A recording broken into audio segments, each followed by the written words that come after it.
mắt nhắm mắt mờ không thấy gì hết.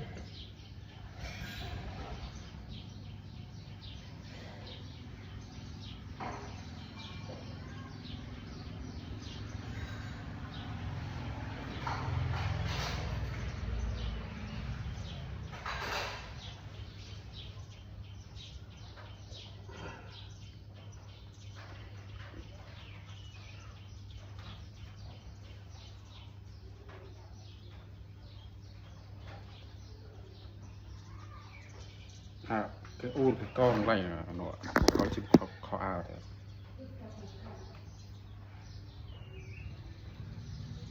u ngal u còn u rơi còn che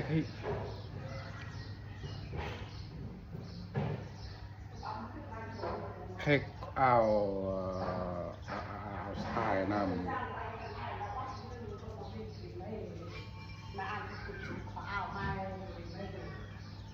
quá đây nó lấy đây là u người cái u rồi thực tiêm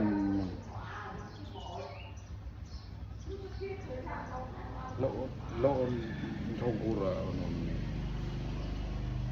chúng em có ao này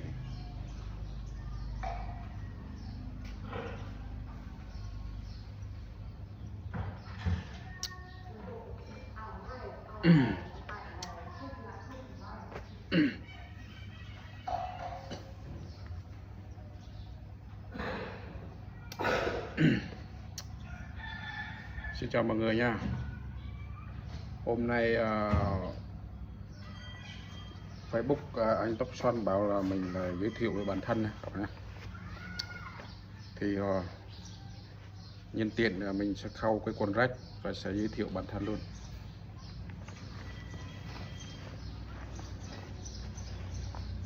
Mình tên là Y Thinh nha. Y Thinh YouTube. Tên đệm là Y Thinh, sinh năm 1987 nha. Mình trang của mình chia sẻ về cuộc sống hàng ngày thôi. Đây mọi người,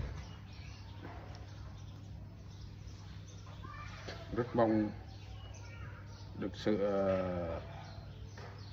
tương tác và chia sẻ của các bạn từ cộng đồng Facebook.